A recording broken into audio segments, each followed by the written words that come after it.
Hello दोस्तों, आप सभी का मेरे यूट्यूब चैनल एजुकेशन जितेंद्र में स्वागत है। दोस्तों, हर दिन की तरह हम आज भी एक प्रैक्टिस सेट हल करेंगे। दोस्तों वीडियो को पूरा देखिए, सारे प्रश्नों को ज़रूर देखिए। दोस्तों काफ़ी अच्छे प्रश्न हैं। तो शुरू करते हैं आज का प्रैक्टिस सेट। प्रश्न संख्या 1, बाणभट्ट किस सम्राट के दरबारी कवि थे? तो किस सम्राट के दरबारी कवि थे? तो इसका आंसर होगा हर्षवर्धन की। प्रश्न संख्या 2, वैदिक युग में यव कहा जाता था, तो किसे कहा जाता था? तो इसका आंसर होगा ऑप्शन बी, जो को कहा जाता था। प्रश्न संख्या 3, मराठा एवं अफगानों को मनसबदारी प्रथा में शामिल कराने वाला प्रथम मुगल शासक था, तो इसका आंसर होगा ऑप्शन ए, जहांगीर। प्रश्न संख्या 4, प्रथम भारतीय नोबेल पुरस्कार विजेता थी, तो प्रथम भारतीय नोबेल पुरस्कार विजेता कौन थे? तो इसका आंसर होगा ऑप्शन बी, रविंद्रनाथ टैगोर। प्रश्न संख्या 5, महात्मा गांधी ने सत्याग्रह क्रियाविधि सबसे पहले कहाँ प्रयुक्त की थी? तो इसका आंसर होगा ऑप्शन बी, चंपारण में। प्रश्न संख्या 6, वर्ष 1947 के बाद निम्नलिखित में से किस राज्य को भारतीय संघ में सैनिक कार्यवाही द्वारा बलपूर्वक मिलाया गया? तो हैदराबाद को बलपूर्वक भारतीय राज्य में मिलाया गया। प्रश्न संख्या 7, कांग्रेस का 1929 का अधिवेशन जिसमें पूर्ण स्वराज का लक्ष्य घोषित किया गया था, कहाँ पर हुआ था? तो यह हुआ था लाहौर में। लाहौर के अधिवेशन में पूर्ण स्वराज्य का लक्ष्य रखा गया था। प्रश्न संख्या 8, जलियांवाला बाग में गोली चलाने का आदेश दिया था, तो किसने दिया था? तो इसका आंसर होगा आर एच डायर ने।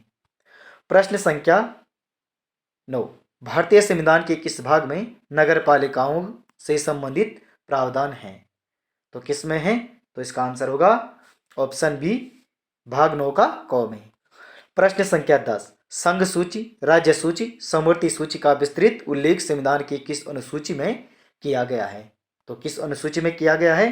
तो इसका आंसर होगा 7वीं अनुसूची में।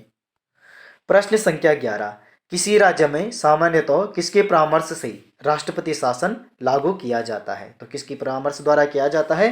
तो राज्यपाल के परामर्श द्वारा किसी राज्य में राष्ट्रपति शासन लागू किया जाता है। प्रश्न संख्या 12, गुजरात में बड़ोदरा क्षेत्र की मोतीपुर खान में कौन सा पत्थर निकाला जाता है? तो सफेद संगमरमर निकाला जाता है।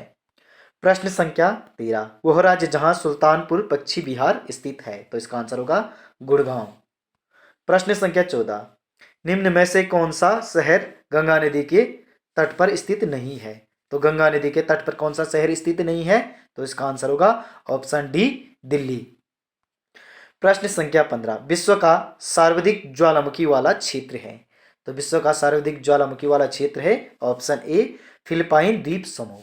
दोस्तों वीडियो को लाइक, चैनल को सब्सक्राइब और वीडियो को शेयर भी करते जाइए साथ में। दोस्तों प्रश्न संख्या 16, चूना पत्थर का कायांतरित रूप है? तो चूना पत्थर का कायांतरित रूप क्या होगा? संगमरमर।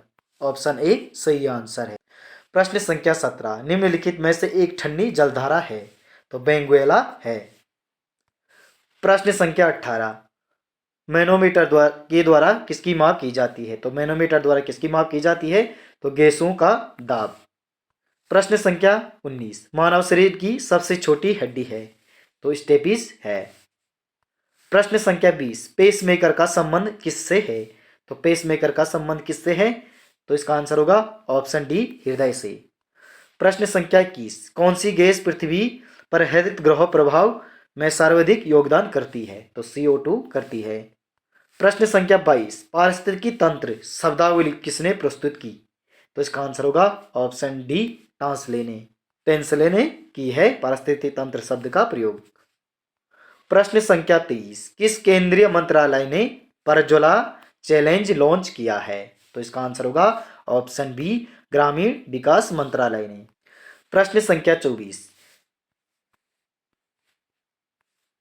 किस खिलाड़ी ने वर्ल्ड रैपिड, वर्ल्ड ब्रिटिश शतरंज दोनों खिताब जीते हैं? तो इसका आंसर होगा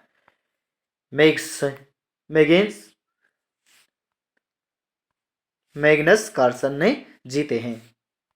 प्रश्न संख्या 25, किस टेनिस खिलाड़ी ने एडिलेड अंतरराष्ट्रीय पुरुष एकल खिताब जीता? तो इसका आंसर होगा नोवाक जोकोविच। प्रश्न संख्या 26, विश्व हिंदी दिवस सम्मेलन 2023 का मेजबान कौन सा देश है? तो फिजी है। प्रश्न संख्या 27, समाचारों में देखी गई पाइनएप्पल एक्सप्रेस घटना। तो पाइनएप्पल एक्सप्रेस घटना किस क्षेत्र से संबंधित है? तो किस क्षेत्र से संबंधित है? तो इसका आंसर होगा ऑप्शन सी, मौसम विज्ञान से संबंधित है पाइनएप्पल एक्सप्रेस घटना। प्रश्न संख्या 28, किस राज्य ने मुख्यमंत्री ग्रामीण सड़क सुधार योजना की घोषणा की? तो किस राज्य ने की है मुख्यमंत्री ग्रामीण सड़क सुधार योजना की घोषणा? तो इसका आंसर होगा ऑप्शन ए, तमिलनाडु ने। प्रश्न संख्या 29, बाणसर किले का नाम किसके नाम पर रखा गया है? तो राक्षस के नाम पर रखा गया है। प्रश्न संख्या 30, महिम वर्मा उत्तराखंड संबंध किससे है? तो महिम वर्मा का संबंध उत्तराखंड में किससे है? तो क्रिकेट से है। प्रश्न संख्या 31, उत्तराखंड सरकार द्वारा अपना पंचायती राज अधिनियम किस वर्ष पारित किया गया? तो 2016 में पारित किया गया। प्रश्न संख्या 32, आसन बैराज बिहार का संबंध है? तो आसन बैराज बिहार का संबंध किससे है? तो चिड़िया से है। प्रश्न संख्या 33, उत्तराखंड वन विकास निगम का गठन हुआ था? तो उत्तराखंड वन विकास निगम का गठन कब हुआ था? 1 अप्रैल 2001 को हुआ था। प्रश्न संख्या 34, अल्मोड़ा में डिबेटिंग क्लब की स्थापना हुई? तो अल्मोड़ा में डिबेटिंग क्लब की स्थापना हुई थी 1870 में। दोस्तों वीडियो को लाइक, चैनल को सब्सक्राइब और वीडियो को शेयर भी करते जाइए साथ में दोस्तों। प्रश्न संख्या 35, उत्तराखंड में स्थित कामेट शिखर की ऊंचाई है? तो कामेट शिखर की ऊंचाई कितनी है? 7,756 मीटर है। 7,756 मीटर है कामेट की शिखर की ऊंचाई। प्रश्न संख्या 36, बिर्थी जलप्रपात स्थित है? तो बिर्थी जलप्रपात पिथौरागढ़ में स्थित है। प्रश्न संख्या 37, पठेली सूर्य मंदिर स्थित है? पलेठी सूर्य मंदिर स्थित है हिंडोला खाल में।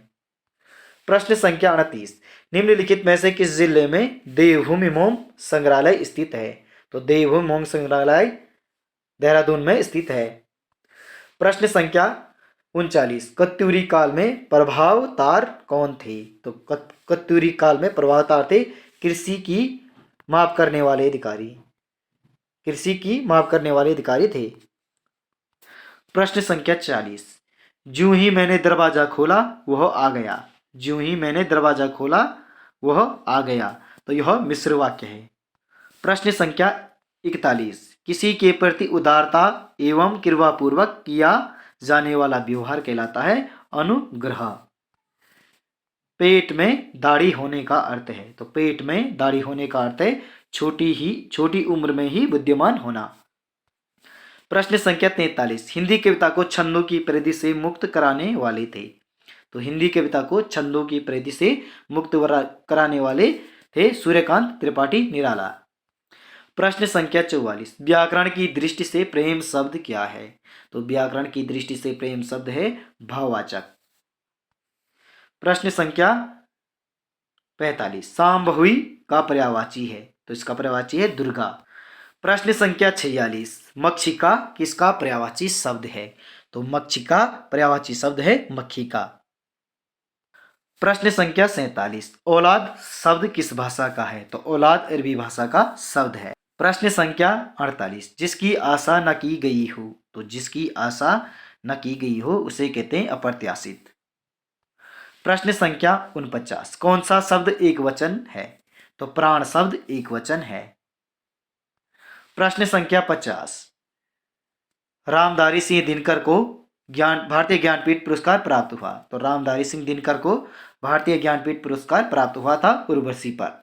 तो दोस्तों आपको यह मॉडल पेपर कैसा लगा कमेंट में जरूर लिखिए दोस्तों। वीडियो को लाइक, चैनल को सब्सक्राइब और वीडियो को शेयर भी करते जाइए दोस्तों। मिलते हैं अगली वीडियो में अगले मॉडल पेपर के साथ। धन्यवाद दोस्तों।